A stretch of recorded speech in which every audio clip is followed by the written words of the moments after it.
Hot 91, your choice for hip-hop and R&B. So, hello there. How are you? And, of course, it is Khilo. And hearing my voice, you know that it is a new episode of Hampton Roads Voices. Yes! And today's episode is entitled Back to School. We are here again. Summer was fun. Summer was great. We beached it up. We swam in the pools. We cooked out. We had a good time, but it's time to get those babies back in school, or it's time for yourself, you adult, to get back into the swing of things and getting prepared and acclimated into university life once again. So K through 12 or collegiate life, this episode is for you. I know Norfolk State already started, and there are a few other schools out there that have not started yet. And of course, the K through 12 have not started yet. But we are preparing everyone to have the best year ever. Okay, so of course I have special guest experts with me today who are going to be here preparing you to get back to school, answering our questions, and giving us advice and tips on how to have a great school year. So we have Mr. Rodney Jordan here. He's the chair of Norfolk Public Schools School Board. Yes, and then we also have Dr. Felicia Mebane. Am I saying that correctly? Mebane. Mm-hmm. I'm going to get it. Dr. Felicia Mebane here. She's the director of Norfolk State University's Dr. Patricia Lynch Stith Student Success Center. Hello, you all. How are you? Hello. Good. Hello. Thank you for having us. Yes, no absolutely. worries. Thank you for being here, and I'm super excited, and I'm sure you guys are. So if both of you can tell me about what you do, and yeah, so we'll start ladies first. Okay, great. Thank you. Thank you so much Put for you on the having me spot. here. Hey, I'm ready. So as of 2 weeks ago, I became the new director of the Student Success Center at Norfolk State University. I'm very excited to be part of the Spartan community for the first time. Welcome. Thank you so much. It has been wonderful. And basically, I have a wonderful team of academic advisors who support students as they're registering, as they're picking courses, as they're sort of navigating some of what we're talking about today, how to start the semester off on a good foot. That's the focus of the center. So we're there to support the students and help make sure that they're ready for what their professors have to teach them. Perfect. Yes. All right, and Mr. Jordan. Yeah, well, from a school board perspective, I'm one of 7 school board members. Our job is to set policy for Norfolk Public Schools. We hire a superintendent. We set budgets. We engage with the community, but we work to make sure pre-K through 12 that our students are prepared and can have successful options after they graduate, including coming to the great Norfolk State University. There you go. Good. Or other HBCUs or other universities out there, or go into the workforce, the military. But we want to make sure that each and every one of our children successfully matriculate through Norfolk Public Schools and then can make those choices in terms of their next careers. And then I also have the pleasure and honor of serving on the Norfolk State University Research and Innovation Foundation Board. All right. So been a long time child of Norfolk State, and always pleased to come and be able to be supportive of whatever the university is doing. Can you tell us a little bit about that innovation board? Yes, so it's a foundation. You have the Dr. Marie McDemin Center over on Park Avenue in Brambleton. Okay. And so we work to support different activities, research for the university. There's a lot of activities going on right now around cybersecurity.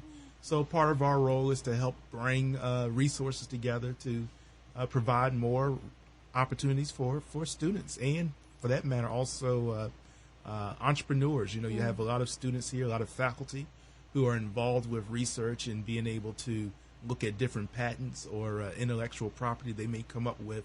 They can help advance study and commercial applications out here. Very interesting. A lot of resources are at our fingertips here at Norfolk State University. I love it. So yes, you have heard from our special guest experts. We are ready to go, but we can't go far without you, Hampton Roads. It is called Hampton Roads Voices. So we want to hear from you. 823-9110, 823-9110. I'm going to pose this question to you, and we'll kick off the show when we get back. So, as a non-traditional student, so all of my students out there who may not be coming into college as a 18-year-old or 19-year-old, if you're coming into college, you already got the job, you got the kids, you're married, and you're coming back to college, or you're starting your college career, more power to you. Go ahead. But I have a question for you. As a non-traditional student, what success tips help you with balancing family, work, and school? So if you've, going into your second year or your third year, you've kind of already been doing it.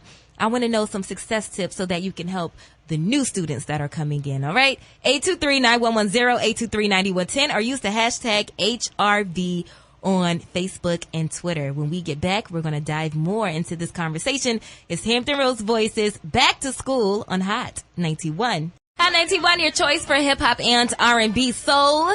It is time, well, we are already inside of Hampton Roads Voices, a new episode today entitled Back to School. Just that simple. Yeah, it's about that time. And, you know, the kids may not be as excited to go back to school, but Mama, I know you are ready for those kids to go back to school.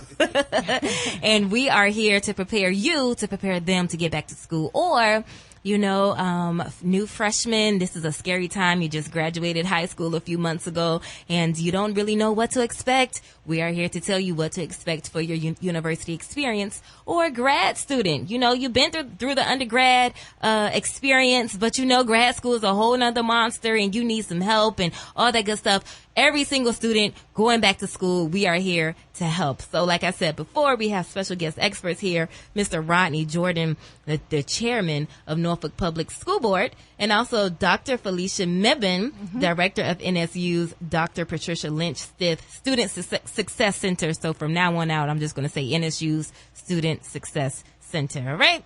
So I do want to hear from you, Hampton Roads, 823-9110, 823-9110. And I'm going to throw out a new question to get those phones ringing. Okay. So parents, other parents, you know, may need some tips. So if you are pretty good at getting those kids back acclimated into getting ready for school and into that school year, tell me, what exactly do you do? What do you do every year in preparation to get your children ready for back to school? And, you know, it's been reflected as successful so far. Tell us, what do you do? Give me a call. I don't care if it's as something small as making sure they get to bed a week before, you know, at 8 p.m. or something like that. 823-9110, 823-9110. Okay. All right. Let's get into this conversation. So when is it a good time to prepare to go back to school? Should we start early? Should we start, you know, a couple of days before? What should we do? Okay, so as someone who is focused on, you know, helping students, I would love to say all the time, all summer, you should be preparing to go back to school. But the reality is we do want you to enjoy your summers. Yeah. You do have to take time off. And so actually a really good guide for that is what your institution tells you. Mm-hmm. So one of the big pieces of advice I have for going to college is to pay attention to the orientation materials that they send you, because they'll have, Okay, hold on. I run the show. We got it. Everything's cool now. Go ahead. I'm sorry, Doctor. Okay. But in actuality, let your institution give you that advice, because they will send you orientation materials. Sometimes they send you a book to read to prepare for the first week for orientation. They'll give you a schedule for move-in, and they often have really good advice in those materials about when to get started.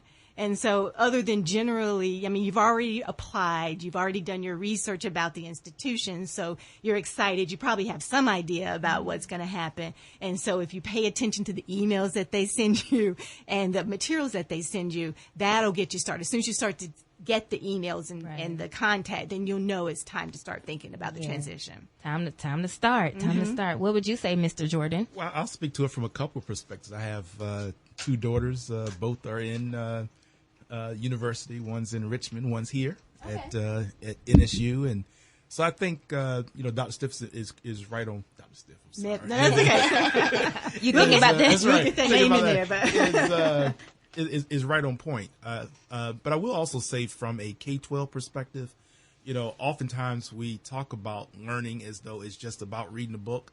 So I would hope that parents have been taking advantage of different opportunities to just, you know, take their children different places. You know, you go to the library, you go down to the beach, you can talk about the sand, you can count the number of ways. There are always different opportunities to engage and get the children prepared and always focused on learning, even if it's not the formal type of learning that we typically think of. Right now, there are plenty of different activities that are going on in the community, you know, again, from a K-12 perspective, especially for young children, you know, making sure that you have all the shots that you need, right? Making sure that if you have the opportunity for your child to get evaluated for their eyes, so in case they need glasses, anything like that, You mentioned starting that routine in terms of, what's bedtime going to be, what's the study time going to be, so you can begin to acclimate your child for the routine that you're going to expect. And as adults, we too need to get our routines together and make sure that, if we're going to have dinner at a certain time, that we have that routine down.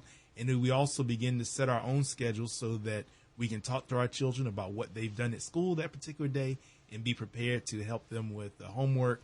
I was over here at Booker T. Washington High School across the street earlier this week, and they had freshman orientation. So it was just great to see the number of parents who are out with their ninth graders, going through that orientation process and hearing from the principal and the staff there what the expectations were going to be for the children during the year. Good. Yes. And I want to hear from you. What are you doing, parents, to prepare your children to have a successful school year? What is something that you've been doing every year? It's been working. Share. 823-9110, 823-9110. So, okay. What should parents be doing right now in, anticipation and to prepare a smooth start to this upcoming school year? What can parents be doing right now? You kind of just said it. Well, I said some of that, but I think, even dealing with students as they are matriculating here at Norfolk State or other universities, you have to go through all the things with making sure all the financial aid is straight, that the bills are paid. You don't want to have the situation where, your child is in the middle of a class and all of a sudden somebody is saying, hey, come on out. So, it happens, actually. It happens. Unfortunately. Yeah, it does. So, I think that's important. But also, as I mentioned earlier, just in terms of setting that routine, the expectations, having the conversations, a lot of, we were talking earlier before we came in the studio about Dr. Mebane's background in public health. Mm-hmm. And so today, as we were talking off air about different issues that are out there in the community, what's happening in Charlottesville, what's happening with Colin Kaepernick, all these different issues, I think, give us an opportunity to talk to our children, no matter their age, and find out, are they dealing with any type of anxieties that we need to talk about so that they can be prepared to be focused on their academics, wherever they are on the educational spectrum. Right. And to follow up, I think also for the transition, we're used to, if you're a college student and you're coming into college or a graduate student, you've had a certain routine over the summer, back to routine, right? You're used to checking your Facebook all the time, Snapchat, whatever the most current thing is. Okay, I probably dated myself a little bit there. But okay, whatever the current thing is, you're used to checking it 24/7. And I think now is the time to start thinking about doing something different because it's going to be demanding, and usually one thing that trips students up, whether they're freshmen or graduate students, is the load of work is going to be very different than it was in the previous phase. Yeah. So in high school, you had it all worked out because you wouldn't be in college if you hadn't worked it out. And when you're in, you graduated college, you're about to go to graduate school, and all of a sudden it can be a real shock. Yeah. So you need to go ahead and start to think about, what am I going to do differently? So maybe one thing is, all right, I'm only going to look at my social media at certain times or on certain days so I can clear the schedule to focus on academics. Right. So I think one big thing about transition is to recognize up front it's going to be different, and then pay attention to the orientation, because again, the programs give you tips and ways to handle things. That we just had a Go-Gay week at Norfolk State University for the freshmen. We had whole sessions about time management and the transition. So the information is there, but I think the students have to make a commitment to say, I'm about to do something I don't have a handle on quite yet. Right. And so the transition is about focusing and saying, let me get into my mind that I'm about to do something very demanding and different, and then let me absorb all the information that's there to help me do that. Absolutely. And focus is the key word, because you are coming into new freedom, just a whole different social scene. So it's very easy to get sucked into the wrong things and not being really focused on your academics. So yes, that's a really good tip of advice. All right, I want to hear from you, Hampton Roads, 823-9110, 823-9110. And I'm going to throw this out to the teachers. All right, sometimes the teachers are very vocal about what they want their parents to do, the parents of the children that they teach to do. So teachers, what do you wish parents would do more of to prepare their students for a successful school year? You can remain anonymous. I don't have to know what school system you've worked for. Name them. But I do want to hear from you right now. 823-9110, 823-9110. We're going to take a short break, and when we return, we're right back into this episode entitled Back to School right here on Hampton Roads Voices. It's Hot 91. Hot 91, your choice for hip hop and R&B soul. Hampton Roads Voices is live right now, and we are in the middle of our new episode entitled Back to School. We are getting you back to school and ready to rock out a brand new school year, whether you are beginning college, grad school, even the little babies in preschool and kindergarten. Okay, so this is for, parents and grandparents and legal guardians, and for the students themselves. I have special guest experts on the show, Dr. Felicia Mebane, Director of NSU's Student Success Center, and also Mr. Rodney Jordan. He's the chairman of Norfolk Public School Board. All right. So my last question I threw out there, I'm going to continue to throw it out there because I think it's a pretty good opportunity for teachers to really get in where they fit in. All right. So teachers, what do you wish parents would do more of to prepare students for a successful school year? When they come to your classroom for the first day or the first week and you see that, you know what, her mama or her daddy should have did this to better prepare her for this new school year. I want to hear from you. You can remain anonymous if you like. 823-9110, 823-9110. Okay?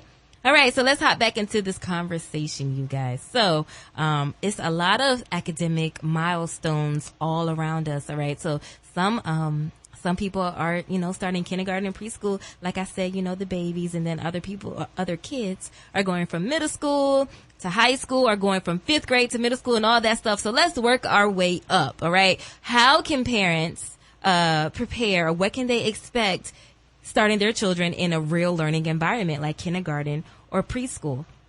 Well, one of the things that we talked about in the last segment, I was mentioning a orientation that was taking place at the high school level. Actually, these orientations take place at all levels. So parents should look out for correspondence or email or phone calls coming from the schools inviting them to come out to different open houses. And it's a great opportunity for the parent to come, get to meet teachers, get to meet the principals, find out what the expectations are for that particular school. What time do they start? There's staggered start times. So it's not the case that every single school in a public school system starts at the same time. So knowing the right stagger, if your child is going to be on the bus, checking on the school's website and paying attention to the information that comes home so you know where the bus stop is, what time the bus is going to be there, and then just the general things that we talked about earlier. Oftentimes there are school supply lists that come home, so you can make sure, does the child need how many pencils, how many pencil boxes, how many notebooks do they need? Are there special reading tablets that they need to have available? And more now, just mentioning Booker T again, when I was at their open house, the principal described how all of their students would have iPads. So, just being prepared for that type of usage. Even in Norfolk, one of our early childhood centers, the Berkeley Early Childhood Center, they have a special initiative with a program called White House Connect Ed and with Apple. And so all of their little babies, the pre-K students and the teachers are getting professional development training on the use of the iPad. They're able to take the iPads home. So it's just a wealth of information. And I would just say it's just very important to pay attention to what comes home. If you have any questions, call the school, visit the schools, find out when the open houses are, and take advantage of every opportunity now. Because when school starts, it's going to be hectic, but we have professionals who are in the classroom and professionals who are managing their buildings, but it's easy for that anxiety to come. And I know, each first day of school, there's always that detachment piece. So whether it's someone taking their 4-year-old, or sometimes I've seen someone taking their 14-year-old to school, there's that detachment. And so being able to prepare the child for that, I think, is also important. And those tips can really go into, for the 5th grader going into middle school, and then for the middle schooler starting high school. But did you want to add something a little bit different for the ones that are going into 6th grade? That's a little different from 5th grade. That middle school transition is something that we find is often a big jump for students as well as for parents. So They call them the middle school blues or whatever it is they may call it. But that middle school preparation, I think, being in touch with your friends is very important.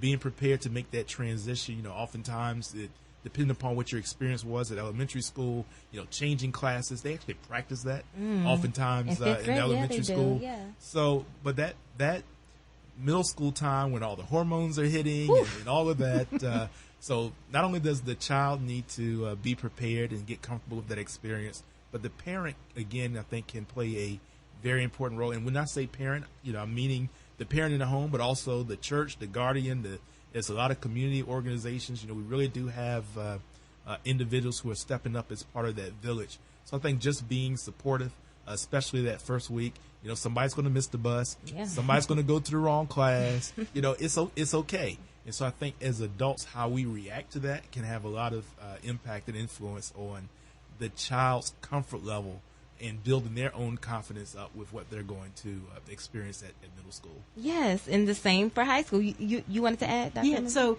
I think at every stage there is a public health behavioral component to it, right? So even though I don't really deal with the babies, I've heard that one of the transitions they have to make, for example, is to make sure they're potty trained or that they have some understanding of working, how you behave in a group of kids you don't know. Yes. And so those are some of the early transitions. But I do think at every phase there are going to be some things that the kids have to socialize to, as well as, adapting to the academic part of it. Absolutely. We're going to pause right here because we do have a call. But after the calls, we're going to figure out, how to transition from high school to college and then from undergrad to graduate. Hi, 91, you're live on the air. Who am I speaking with? Or do you want to be anonymous? I don't have to be anonymous. Okay. My name is Stacy, calling from Hampton. All right. Hi, Stacy from Hampton. Hi there.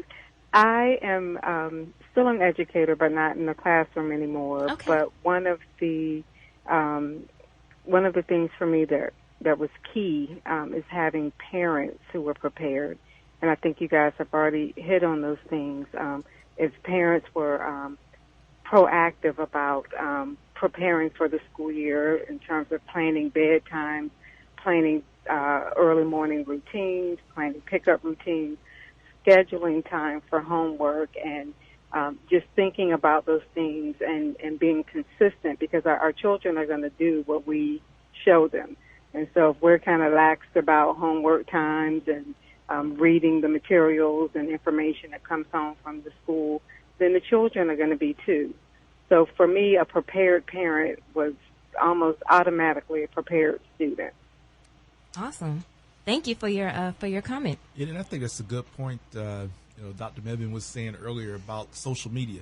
So there are studies that are out there now that show that adults and parents are spending so much time on our social media that we are not paying attention to our children. So just as we're telling our children that there should be some times where they should have that downtime, we have to model that as well. And I say that as somebody who is constantly on my phone. But it is we also have to prepare ourselves and model. And I think that's what the caller was really addressing. And I also think that, we talk about having orientations for students and for parents when they come into the building, but how do you know what to do? I mean, perhaps you may not know where to find that information. Like, what are the tips and stuff? And I also think, again, actually going back to the schools, I think they are a great resource for parents as well. Mm-hmm. So if you have a 5-year-old, 4-year-old who's coming into a school, and this is your first one who's going into school, you can also contact the school and say, hey, what should I be doing as the parent or guardian or grandparent to help the student prepare for this transition? Right. So parents and grandparents, guardians, whoever's taking care of the kids, don't be shy about you being a student as well in terms of helping them prepare. Absolutely, because back to school is just as much about you as it is about the student. So picking things back up. So were you finished with the 8th grader going into high school, or are you good? No, I mean, we can always come back to that. But, that transition is important as well because the schools get larger. They look like babies. The gap is bigger. So you could have somebody who's, 4'11" and 90 pounds in 9th grade, somebody who's 6'4", 200 pounds. Right. So being able to prepare for that adjustment, the rigor, also the block scheduling, whatever the case may be at a particular school. So that's why I said I think taking advantage of these orientations that take place and the open houses that take place at this point is important. And it's also at that time where, some children can take advantage of different explorations and special programs. So we have in Norfolk, we have the Norfolk Technical Center. So there's a lot of opportunities for career and technical ed, so you can get exposed to that. There's dual enrollment opportunities in high school as you get further along into your coursework. So taking advantage of dual enrollment is very important. Talking to the teachers and finding out what after school support they may have, and then there's social time. I mean, tonight there are going to be football games, and so take advantage of it. Go to the football game, meet your peers, cheer on your team. It's okay to have some fun, even as we are talking about learning. I mean, learning is more than just what's happening in the classroom. And I do want to add for your middle schoolers and your high schoolers, I don't think it's ever too early to try to get your kids to hone in on what they may like to do the best so that they can start to develop maybe a career interest before it starts to get expensive. You don't want them trying to figure out what to do while you paying $19,000 at Hampton.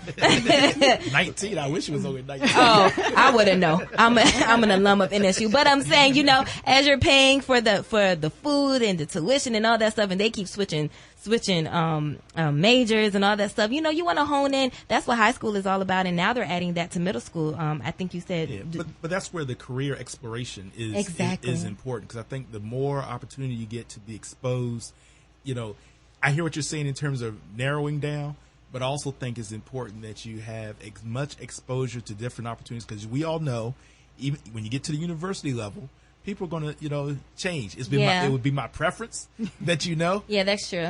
But explore. But explore. I mean, and that's where these internships and these opportunities during the summer are so important. Yes. And I think another possible tip, this is secret, so don't tell anybody. Okay. But another possible tip is, as you're going into high school, if your student is interested in sports or a club, sometimes those organizations gather a little bit earlier than everybody else, right, in preparation for the season. And so you can encourage them. It helps them to socialize with a smaller group of students before they merge into a big high school where a whole lot of people are there.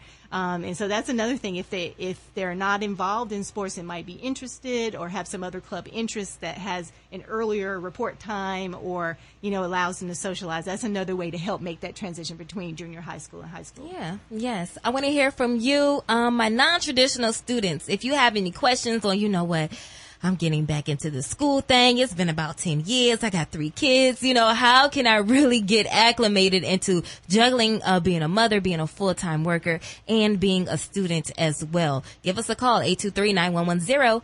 Or if you've been doing it, you on your second year, your third year, and you found a great tip on how to really balance it all and how to juggle it all, I want to hear from you. Share your testimony, share your experience. You can help another listener who's about to do the same thing. 823-9110. Now, for the transitions, we're still talking about academic milestones from your high school senior to your college freshman. What can they expect different, and how can they get better acclimated? Mm-hmm. So you've already talked about the biggest thing, right? All of a sudden you have all the freedom in the world to do whatever you want to do. Woo! Seemingly, okay?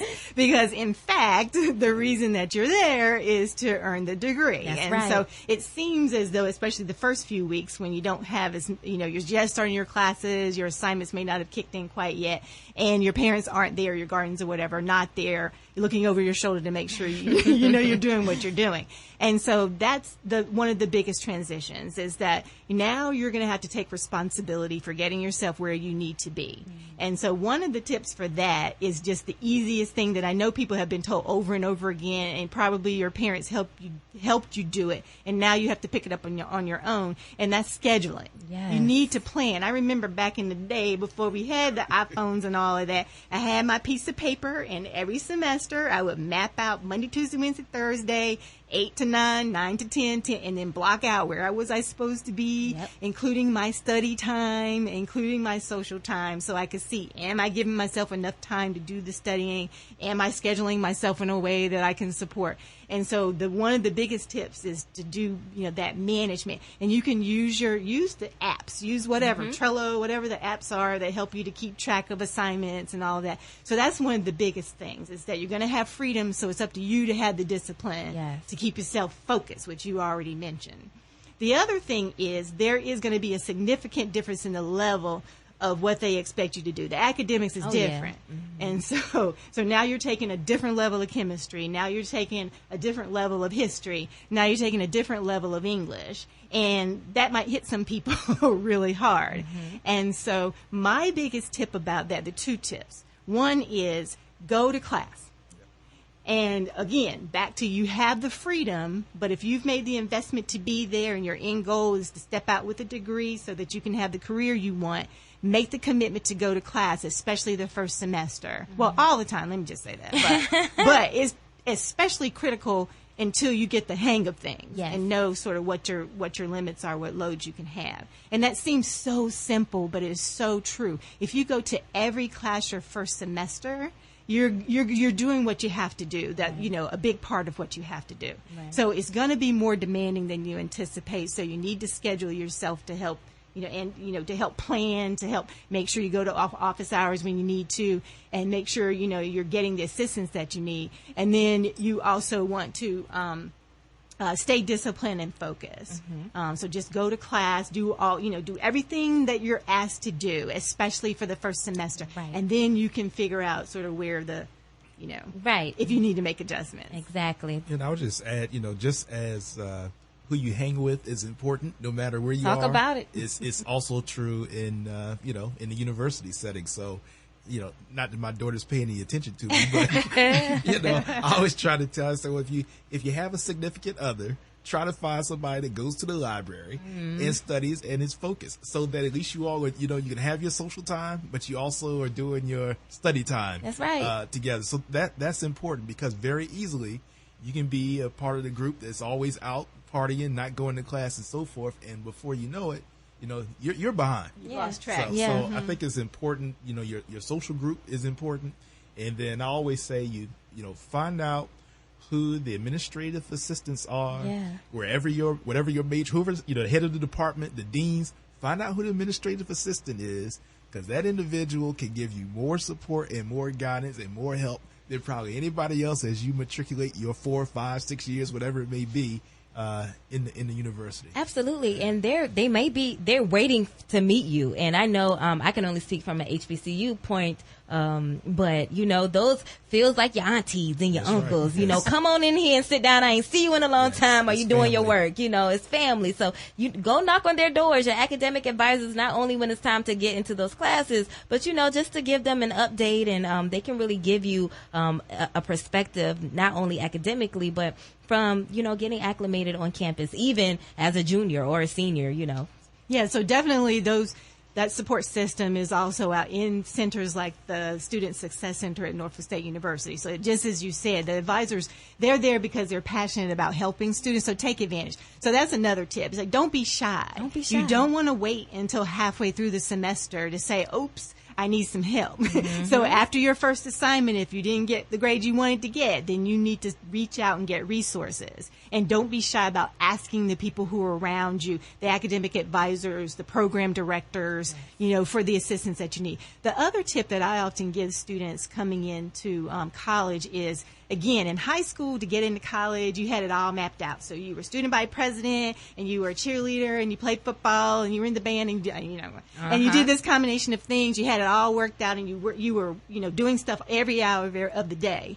Well, when you come into college, again, back to your academic load is going to be different. Mm-hmm. You might want to make the choice to only do one of those extra activities. Absolutely.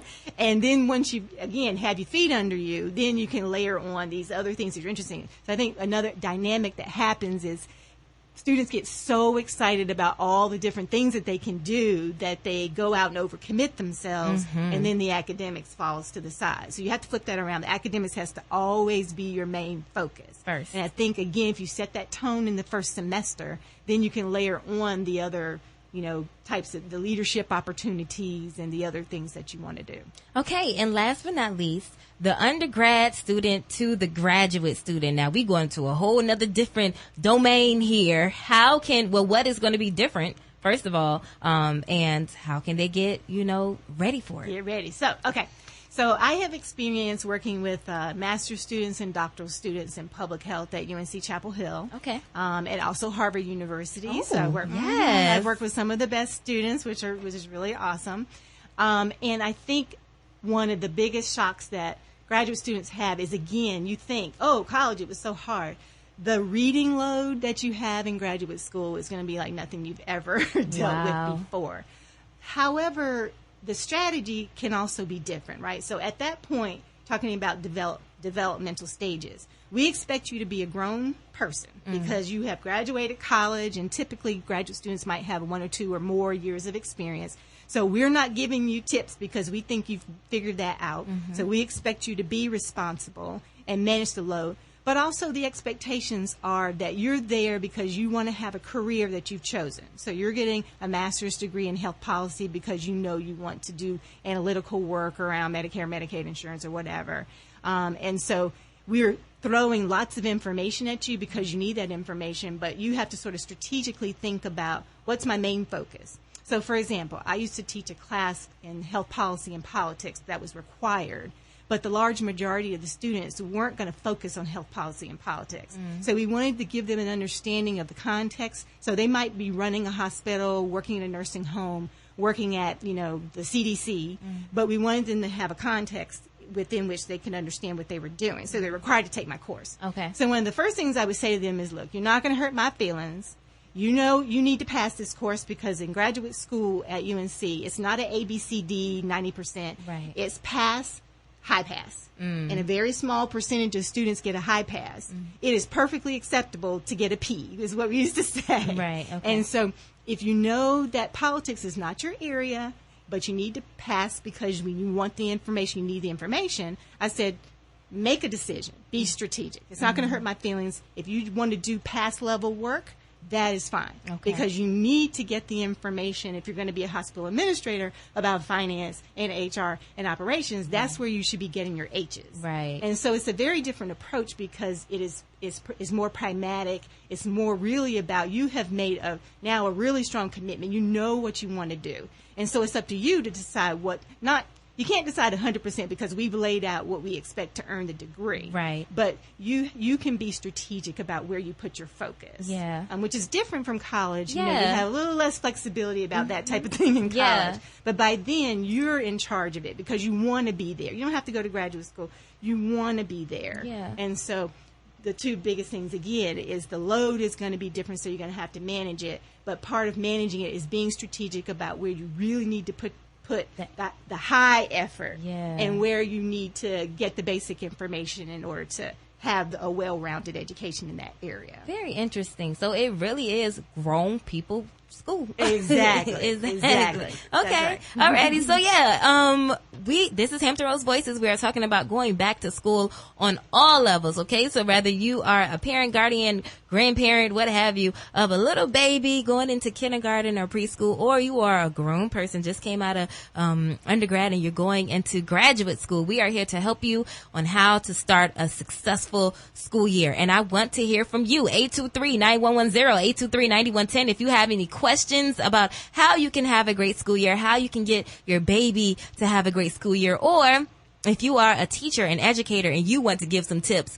from your experience working in the school system, how these parents need to get their kids ready for school. 823-9110, 823-9110. We're going to take a break, and when we return, we'll dive right back into this conversation. Hampton Rose Voices, back to school on Hot 91. Hot 91, your choice for hip hop and R&B soul. Yes. Happy new episode of Hampton Rose Voices. Yep, today's episode is entitled Back to School, and we are ready to do just that. We're ready to get the kiddies back in school, or get your grown behind acclimated back in school, and nothing wrong with that, okay? So we have special guest experts on the show today, Dr. Felicia Mebane, director of NSU's Student Success Center, and we also have Mr. Rodney Jordan here. He's the chairman of Norfolk Public School Board. So they've been, sharing all show long about how we can prepare the kids and the parents on how to have a good school year. Just like that. So I want to hear from you, Hampton Roads. We want to hear your voice. 823-9110, 823-9110. And I want to hear from the educators, okay? Well, I have a couple of questions for you. So first, for the educators, for the teachers, what is something that you wish parents would do more of in preparing their children to come back to school? 823-9110. Or if you are a non-traditional student and you are about to get started, if you have questions, give us a call. Or if you're a non-traditional student and you've been doing this and you found what works for you on how to juggle being a parent, being a full-time worker, and going to school, call me and share your experience. One more time, 823-9110. So we touched on this a little bit as we were talking about getting these babies back and ready for school. However, let's dive a little bit deeper, okay? So on all levels, from the kindergartner to the non-traditional student, how can the household, the family, come together in preparing for a good school year for everybody that's going to school in the house? Boy, that's the magic formula. I mean, if we had that, but I mean, we talked about it earlier. I mean, in terms of routines, I mean, expectations. I think it's important, especially beginning at a young age, for parents to read to children and for children to see parents are reading. I mean, we just mentioned earlier, I think at the core of all learning begins with literacy. So the more you can tell children who are come from households where reading is something that's done, and you can tell children who come from households where watch TV is what's done. And that's not to put a necessary value judgment on it. It's just to say that having that literacy skills, getting that vocabulary, getting exposure to words, whether it's the words that we're reading or the spoken word, is important. So I think that's something that we can do as families, having dinner together. I think gives an opportunity for us to talk about what's happening in school. How are you feeling about things? We do have technology today, so many of the schools, especially at the elementary school, they will have different online tools. Even as at the university level, they may use Blackboard. We also use it in K-12. So a lot of schools and a lot of teachers will take it upon themselves to have apps that parents can use to communicate with the parents. We have online report cards. So in the school system these days, with the access to technology, both in terms of being able to use it on your phone or having the iPad or the computing device in your home, you can pretty much follow homework assignments, what's missing, what's coming up, how your child is doing. So it's not like the old days where you wait 6 weeks or 9 weeks for some report card to come home. I probably would be very frustrated as a child today because absolutely, the parent would have all the instant information. But really, I think being able to talk about that, make sure that that you're accessing that. Again, going back to the whole issue around health, making sure that the nutrition is there in the home, that that we're supporting children, because just as was mentioned earlier in terms of university students going to class, attendance is critically important at the K-12 level. So we need parents to make sure that their children show up. They show up ready to learn. They have the materials that they have. We know how we all like to sometimes play sick as children. But if the child is not sick, not really sick, we need that child in the classroom. Because if the child's not there, the child loses out on the opportunity to learn. And oftentimes, a child can get behind. Then you're trying to do remediation. So making sure that children are there and present. I always encourage, to the extent that possible, if it's a school where the child is a walker, if the parent is available to walk that child to school, that's fine. Or find some neighbor who's walking the child to school, and let a group of children come together with that responsible adult to school each and every day. And in our schools now, where there are opportunities for children to receive meals in the morning, so they can grab the breakfast, take it to the classroom. Obviously, there's lunch. In many cases, there's dinner. So all these types of additional healthy nutritional supports. I mentioned very early on that, as a school board member, our job really is to set policy. So we just passed a wellness policy, and so we're trying to encourage good nutrition, Awesome. both not only among the children but also among the staff. And so having that good meal and having that good nutrition ties directly to brain development and support. So again, something else we can model at home. Right. We can eat fried food every night, or we can try to make sure that we mix in some good healthy vegetables and cooked meals and so forth for our children and for our families. Yes, and that online report card, man, that kind of came into as I was trickling out of high school, but I had a younger sister coming up and going into middle school, and I said, man, it's going to be hard for you. And my mother is one of those mothers, she be on it like all the time. And so, yeah, she had to say, my younger sister, Mom, this is just the midterms. In the room, yeah. Okay, I'm going to pick it up. Okay, we got like 5 more tests left. And my mom like, don't play with me, Khiara. So yeah. And and that was an adjustment for me as my children went to college because I can't get anything. That's right. So again, transition to adulthood. That's right. They are supposed to be paying attention. That's right.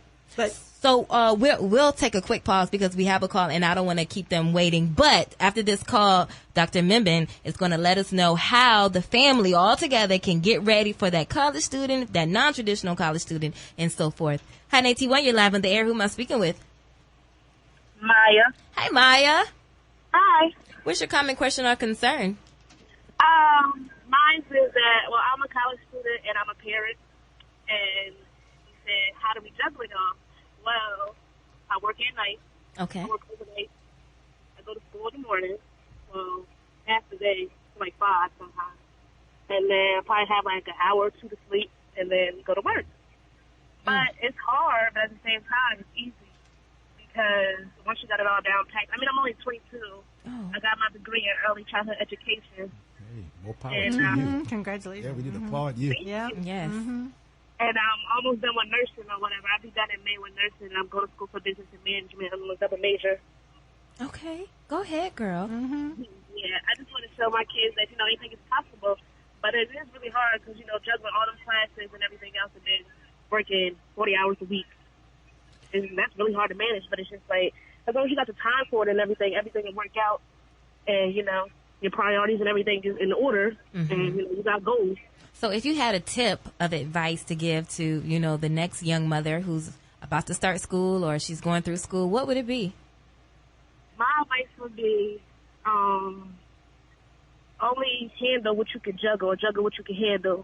Don't try to take on too much, and only you know what you can do. So if you can't handle a job right now while managing your kids, just don't do that. If you want to go to school, but make sure you can handle what you can handle because taking care of a kid is a lot. And a lot of people don't just have one kid. They have like 2, 3. Sometimes they have like 7. Not knocking nobody hustle, but, at the same time, only you know what you can handle. Right. Well, thank you, Maya, and kudos to you, and be blessed. Thank you. You too. Have a blessed one. All righty. We want to continue to hear from you, 823-9110, 823-9110. If you are a mother and a full-time worker, part-time worker, and you're going to school, call in and share your testimony. How do you do it? And what do you want to tell the next mother who's doing the same thing? Now, back to what we were talking about, getting the family ready for back to school. It's not just the kid, and it's not just the mom. It's the dad, too. Thank you. And it might even be the pet dog. So for the college student, the traditional college student, and also for your non-traditional students, Dr. Mebane, what can they do? So I think it's really important. I think communication is another big scheduling discipline focus, communications. So both in the family that's supporting a college student who's going and is going to live on campus and do what we consider quote unquote traditional, as well as for students just like our previous caller who may need to work full time or is in the military or for whatever reason we call quote unquote non-traditional. So I think in terms of family, it's important for the family to sit down, to have a real discussion, again, about expectations. And so the priority for the student now has to shift. So if they're living at home, they may not be able to do some of the things that they did before. That has to be negotiated, and it needs to be said out loud. So Mom may or may not do your laundry. Let's negotiate. I may or may not be here to mow the lawn. Let's negotiate. So I think it's important that families have an open conversation about how things are probably going to change, and also think about how, as the semesters and the years go along, if you're still working as a unit, how you're going to adapt to that. So you're not going to be able to predict everything that's going to happen, but it's important that as a unit you discuss it. So I may not be able to babysit like I used to because I'm going to have to go to class. And even though I'm here, I'm developing as an adult, and I need to be able to make different kinds of choices, and that's going to be hard for the mamas and papas and grandpas sometimes who are still in the house and remember you when you were 7 years old. Okay. And so you have to be an adult, have an open conversation about how things are shifting, and, in support of your educational goals. So that's for a younger college person. For someone like Maya who called in, she was right on point. I agree totally about expectations again. And so part of the reason we say non-traditional is because you aren't on campus necessarily. You may not be able to take a full load. You might have to be part-time. And I think that managing expectations is important in terms of maybe what would take someone else 4 years may need to take you 6 years. And that's okay. And so, because like she was saying, you have to do what you can do. And so it's important for people to say, what is my circumstance? Am I going to have to be active duty for a while and then come back? And communications, again, is key, because I think the way to help manage that is to make sure you're communicating with your professors and with your programs so that they know up front. So like we were all saying before, let the people know who you are and what you're dealing with, because they are going to want to help you succeed. And you just never know what they can come up with to help you do that if you don't say, excuse me, but I need some help with this. Exactly. And so being realistic about the expectations and not comparing yourself to the next person, because you don't know what their circumstances are, and sort of laying out, here's how I can manage to do this, making sure that your program understands what your circumstances are and they agree, yes, you can be successful doing this, and then working the plan. Right. And I think that goes into the village, not just your household, what you were talking about. I can't babysit tonight. I can't come over here and what they do the movie night, mama, because I'm in school. So, yeah, incorporating that village, I think that's very important. 823-9110, 823-9110. I want to hear from you and how to get these babies ready to go back to school. Parents, not parents, teachers and educators, what should these parents be doing to get these babies ready to go back to school? And or if you are a college student and you're about to start or have started, what was something that you are most anxious or nervous about? I want to know, especially my grad students, because that is a whole nother domain. Okay, 823-9110, 823-9110. One more question. So what would be a good, quote, get ready the night before type of regimen or policy that will be good for all ages of students? You just mean generally speaking, or on the first day, or give me both. Yeah, well, I guess the first day is the beginning of many days to follow, but different households and set different expectations, as was said earlier, in terms of for their children. We still talk about trying to get 8 to 10 hours of sleep. And I saw that. It's important. Yeah, right. Right. We know it didn't happen, but it's something to strive for. Oh. And even with, we talk about the importance of rest and sleep for young children. And sometimes we slack off when it comes to high school students. And so there's a lot of research that's out there in terms of trying to make sure that students do get the rest, because especially now with so many technology devices, our brains are constantly wired.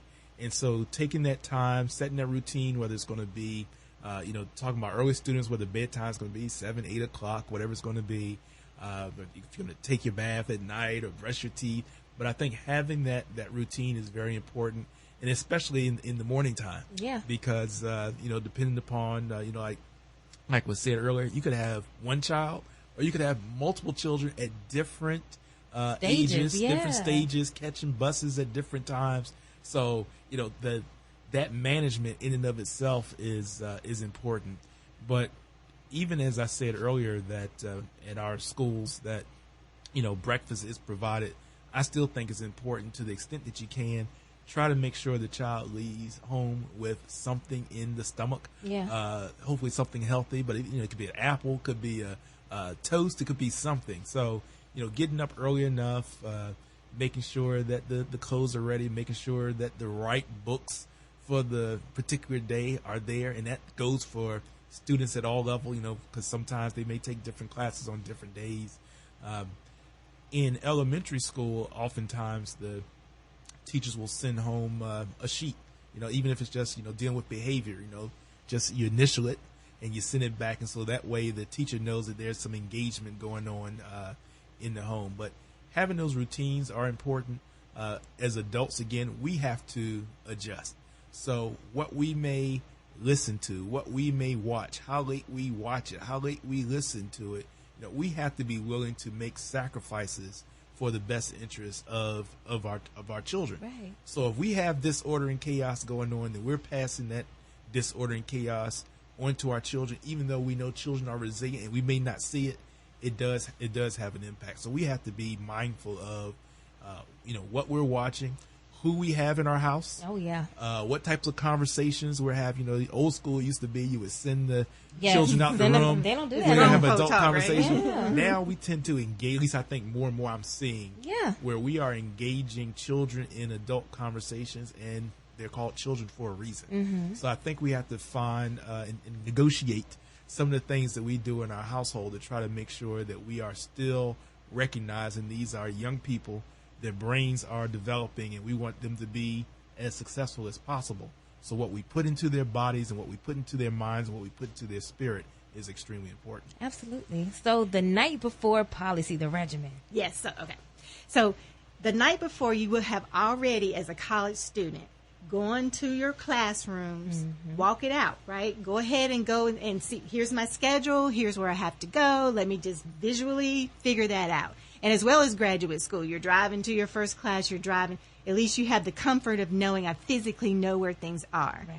And then the night before, I think you should plan to take twice as long as you think it's going to take to get between the classes, to get to the class. So in graduate school and even in college, you don't have the straight schedule that you do in high school. So you might have 2 hours between a class. You might have 10 minutes between a class.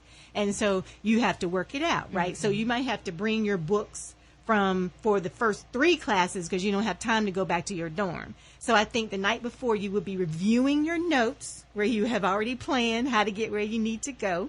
And then you get a good night's sleep and get ready for the next day. Okay. Okay. I know one thing that my parents, my mom used to really have us do is pick your outfit out and lay it out the night before. Make sure it's ironed. Sometimes she got fancy and required two 2 days in advance or for the whole week. Put it out for the whole week. Let me see what you're wearing.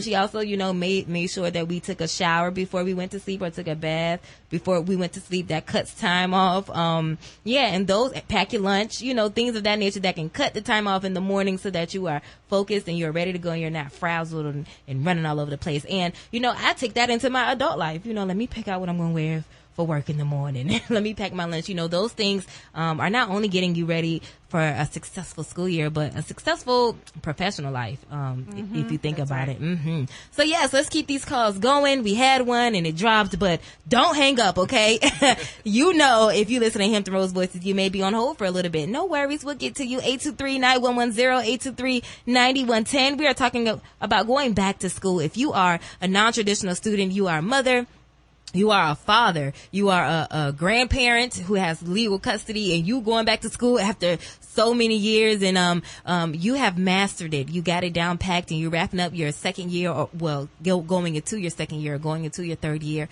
Call and share your tips. How are you being a successful student, among other things? 823-9110. Or if you're an educator and a teacher and you want to throw out some tips on how parents can better prepare their children for an awesome school year, we want to hear from you as well. 823-9110, 823-9110. We are listening to Hampton Rose Voices on Hot 91. Hot 91, your choice for hip-hop and R&B soul. Khilo is here, and as your host for Hampton Rose Voices, your favorite discussion talk show right here on the radio. And like we always do, we have a really good topic today. Tonight's episode is entitled Back to School. We are getting you ready and back to school, not just the K through 12 babies, but the non-traditional and the graduate students as well. What to expect, and how you can prepare not only for a great first day of school, but set the tone for the rest of a great academic school year. We have special guest experts on the show with me today, Mr. Rodney Jordan, the chairman of Norfolk Public School Board, and also Dr. Felicia Mebane, director of NSU's Student Success Center. And we do have a phone call, and I want those phone calls to continue. 823-9110, 823-9110. I have a couple of questions for you because I want to hear from everybody, okay? I want to hear from the teachers who want to get these kids ready and will have something to say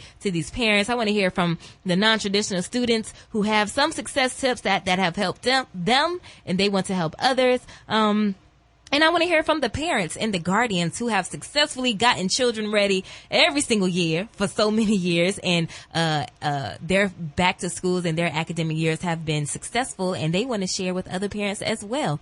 823-9110, 823-9110. Let's get to these phone lines. Hot 91, you're live on the air. Who am I speaking with? This is Brittany. I just graduated from Norfolk State. Woo woo! Congratulations, Brittany. Thank you. Yes. What's your comment, question, or concern? And if you could turn your radio down, that'd be perfect. Oh, there you go. Is that better? Yes. Thank you. Okay. Well, I would like to say for students going back to school, one of the main things that I think really helped me out is get a sheet of paper, pass it around the classroom, and get people's phone numbers, create a group meet, so that way y'all can talk to each other, discuss when assignments are due, or if you need help with an assignment. It's one thing that really helped me out throughout college, especially with a hard major. My major was computer science, so that's just one thing I would like to say that is a good idea for people to do. All right. I think that's awesome. Get together with your pupils, with those people that are in it with you. I like that, Yeah. Brittany. Thank you for calling in. No problem. All righty. Yes. I think that's awesome. Yeah, because it's not always going to be a group project, but you can always say, hey, you want to tag team this thing, you want to work on it together, because they may have some insight and they may want to motivate you to, let me look at this chapter because I like what you're talking about. Yeah, so the village are your peers too, right? Yes. So you can help each other out. And it's not always about content necessarily, right? It's, okay, let's go to the library and stay there together. You might be studying in math, I might be studying English, but we can buddy up to, help keep each other motivated and focus on those academics. Yeah. So Yeah. It's also a key skill. I mean, employers, when we talk about career readiness skills, being able to work in groups and collaborate, I mean, that is a key skill for employers. So beginning it, when you're in college, or beginning it when you're in high school or middle school is an important skill. Yeah, I like that.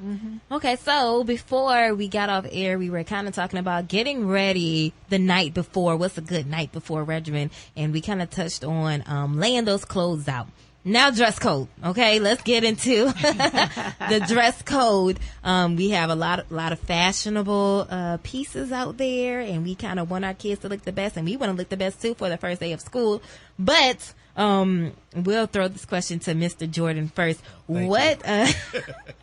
What should parents keep in mind about dress code? So there is a dress code. Okay. So there's a student handbook that comes home. And so it's important that each parent or guardian, adult, and student read that handbook and know what the expectations are in schools.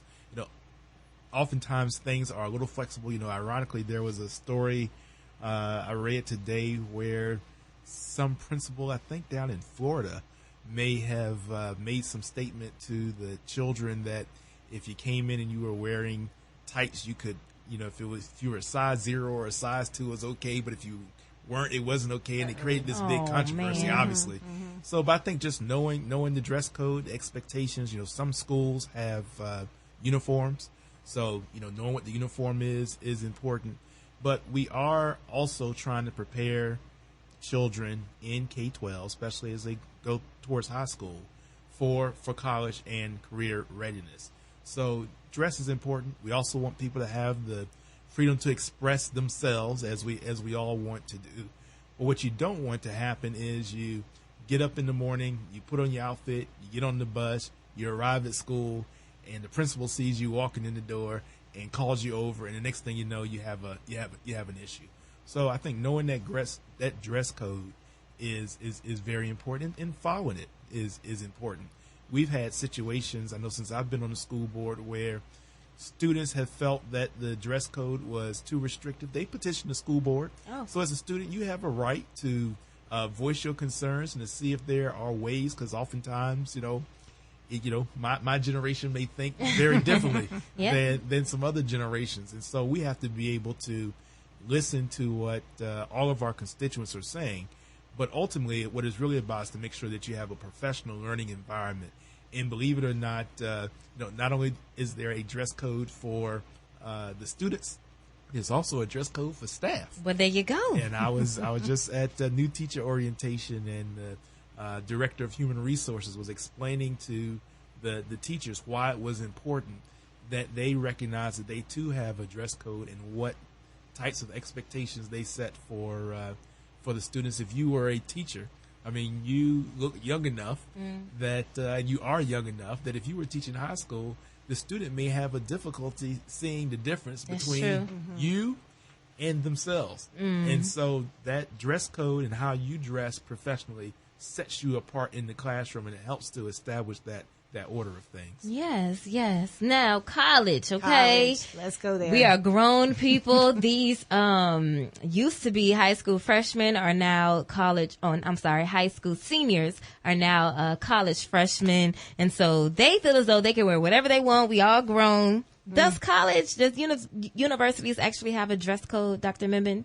So let's recognize that there are a lot of colleges across the country, and some of them may, right? Some may be slightly more conservative. You're going to a smaller college environment, and they may have some expectation of exactly what you're supposed to do.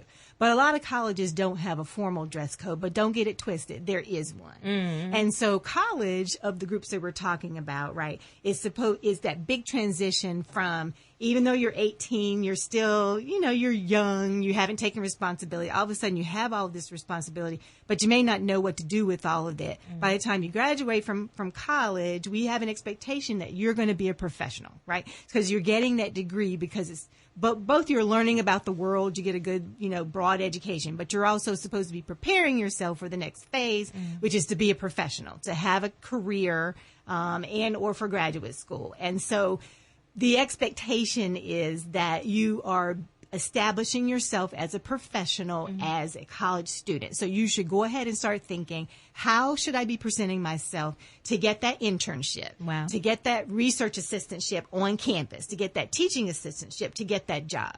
So A, is good practice from day one to think of yourself as a professional and dress accordingly. And part of that is because I, as an administrator, I, as a professor, I, as a dean in one of my roles, had opportunities for students that they didn't know about necessarily. And so you never know who you might impress or not impress by how you're dressed. So you can take, do all your fashion and have a great time at the parties. But when you step on campus and you're going to class and you're doing your academics, you're doing work study, if you have any kind of professional role, you need to dress to impress the way you want to be as a professional. So it may not be written down, but have the expectations because the faculty are watching. There may be employers on campus. They may be walking across campus. Next thing you know, you're sitting in front of them asking some questions, and they remember what you were wearing when they saw you walking across campus. And so you do want to, from day one, be very careful about how you're presenting yourself in this academic / professional environment. Well said. We do have a phone call. Hi, 91, you're live in the air. Who am I speaking with? Hey, what's up, Khilo? It's John. Hey, how are you? I'm doing well. You actually know me, but don't know me. Okay.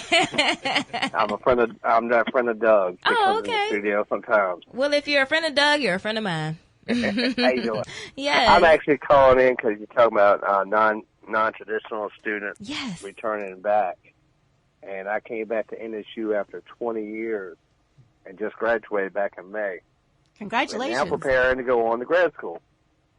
One thing I found that's very necessary is not only to get involved in your classes, but also get involved with what your major is doing. Get involved with something that interests you and keeps you interested in the school because you already feel out of place. Mm-hmm. So I got involved with the organization on campus, which I feel is the best organization on campus, National Broadcast Society, AERO.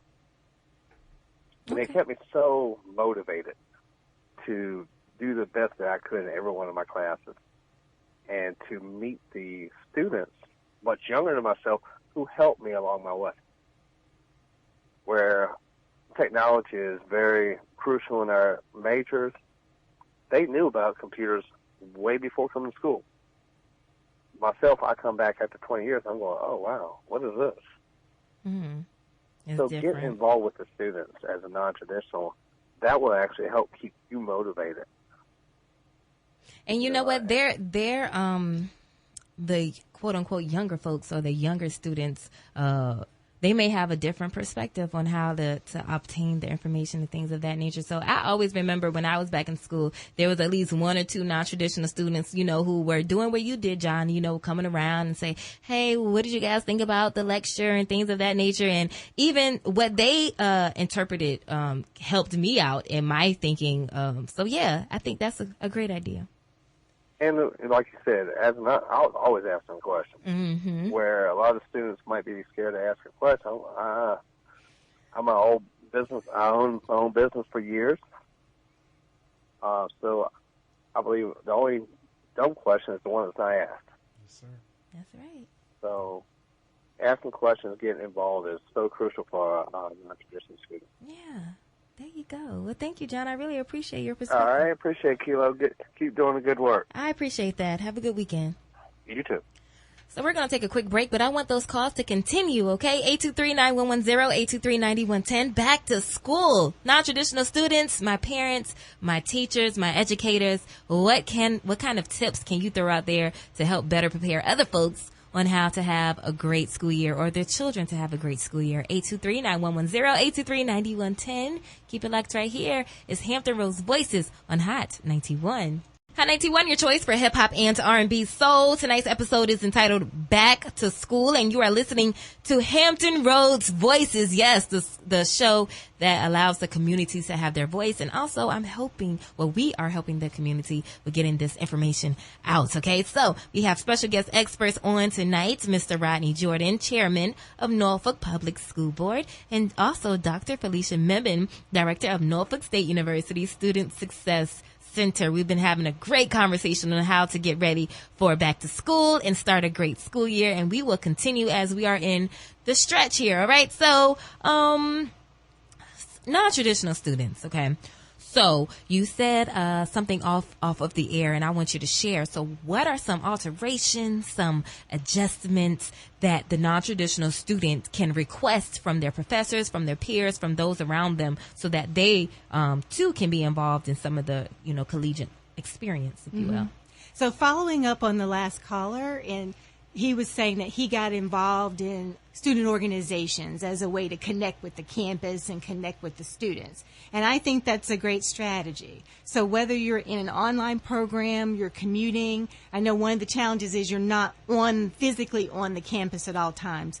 But I do think it's important that you join organizations, at least one, for example, precisely for the reasons that he talked about. So you can connect with other students who are on campus. They may have an experience that can help you figure out how to connect with professors, how to get through the assignments that on your own. Because I think non-traditional students sometimes are more isolated because they're not there with the group of students. And so if you can find a way to naturally connect with the group of students, even outside of class, that can be really beneficial. Mm-hmm. And you can make it strategic. So maybe it's the business club if you're a business major.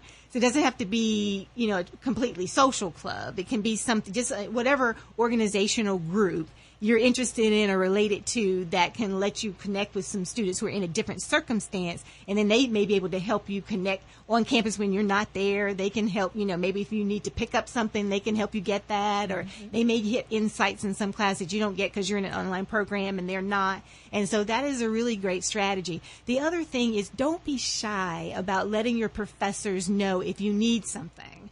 So even with the organizations, for example, if they're having on-campus meetings, they may not think about Skyping it or doing it on Facebook Live. But if you say, hey, I want to be involved, and if you can do that, I can contribute, I think they would love to have the non-traditional students who have more experience and a different perspective. Yeah. So don't be shy about letting your professors, the organizations on campus, the leadership know if there's something that you need. I know that there is a big wave across the country at universities to, give opportunities to people who might not have had them before. Mm-hmm. So being non-traditional doesn't mean you're not important. Right. So be sure to stand up for yourself and to, ask for the types of things that you need, and then that puts pressure on us to provide it, and then the next student who comes along who's in that situation has the support in place. Yeah. Okay, so going back to school can really be like, oh man, summer's over. We're going back to and getting into work and things of that nature.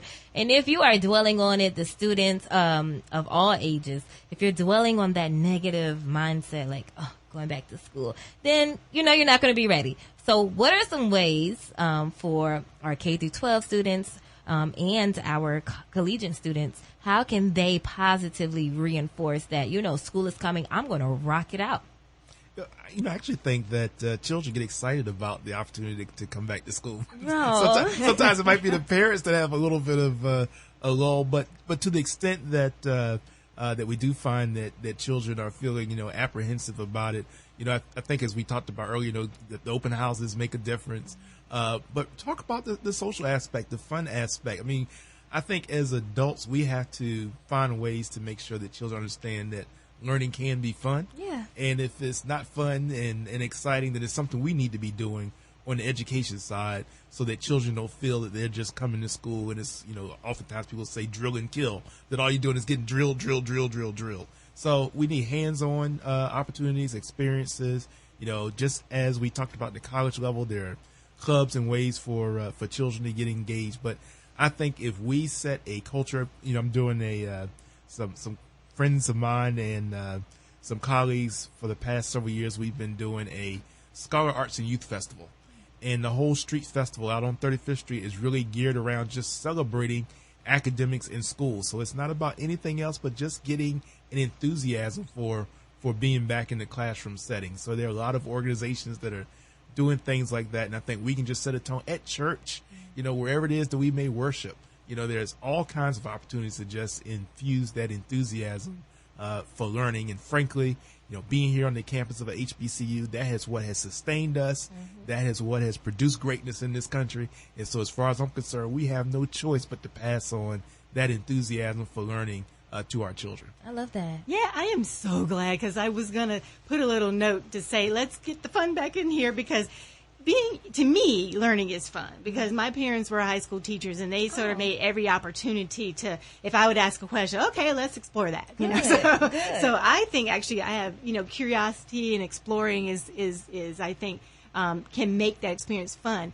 And so I think the thing to do is let's remind yourself of why you're here. Mm. So it's not just the drudgery necessarily of getting a job. Students come in because they're passionate about something, right? They want to make a difference in the world. They want to help their communities. In public health, they want to help childhood obesity rates. They want to help infant mortality rates. They want to provide services for their grandmother, because they went through some experience with diabetes or something, and they want to help people who are in that situation, either prevent being there or, give them services. So just remind yourself of why you're there, to recapture that excitement about what you're doing.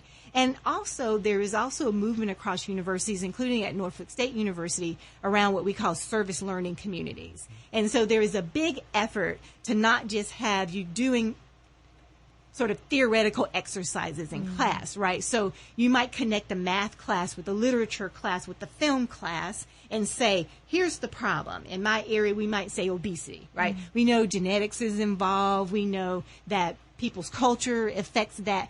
What can we bring together across these disciplines to address something or talk about something like obesity, and then actually going out into the community with that knowledge, or using the community for case studies? And then that reminds students, again, why of their passions and of why they're there. So I think there's a self thing that has to happen where you remind yourself, I am here because I want to make a difference, right. whether it's personally in my life or my family's life or in the world.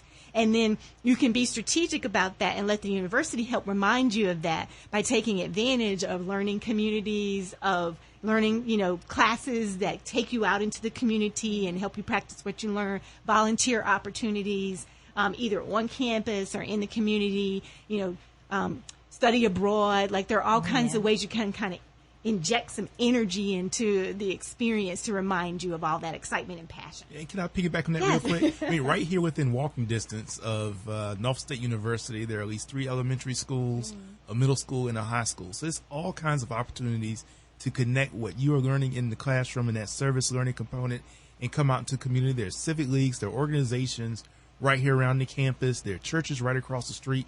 All those organizations would love to have the expertise and genius that's here at Norfolk State come out and partner with us to address community opportunities and address community challenges. So I just think that the setting that you have here at Norfolk State and a lot of universities have, that town and gown relationship is right there.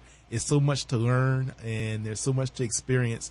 And I can just tell you from a Norfolk Public Schools perspective, we would welcome having Norfolk State students continue, as many do already, come and volunteer and mentor and bring their experience and knowledge. And frankly, the university is very good about bringing children from Norfolk Public Schools onto the campus. So we can always strengthen that relationship and grow it. Of course. Couldn't have said it better myself.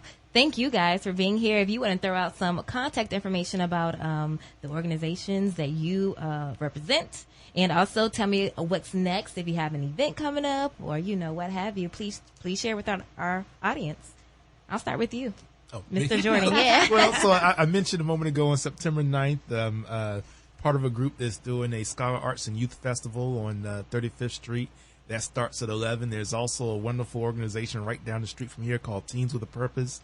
They have a Fuse Fest that's coming up September 2nd with spoken word and all kinds of entertainment right there on Church Street. So I would encourage people to definitely, say Fuse and come take advantage of the Fuse Fest and also take advantage of the Safe Fest on 35th Street. Awesome. And for me, I have to admit again, I'm brand new to the Spartan community. I'm really excited to be there. But you can follow me on Twitter at Dr. Mebane, DRMEBANE. And then I'll be pushing out the information about all the wonderful activities we have going on with the Student Success Center to connect with students and encourage even high school students to come to Norfolk State University, and all the exciting events there. I love it. And thank you, Hampton Roads, for calling in, for listening, for being a part of what is Hampton Roads Voices. There will be no us without you. Don't forget to catch this episode, not only this episode, but catch Hampton Roads Voices on Friday nights at 5 p.m. and also on Sunday afternoons at 12 noon. It's the same episode for both days. So you can catch this particular episode on this Sunday coming up at 12 noon. Also, do not forget that we have a brand new YouTube channel, so you can get all of this information as well as our previous episodes with just a click of a button. Go on YouTube and type in Hampton Roads Voices, and don't forget, subscribe. Okay, we need some subscribers. Alrighty. So thank you so much for listening, and make sure you keep it locked right here to Hot 91. The views and opinions expressed on this program are not those of Norfolk State University or WNSB FM. Thank you for listening.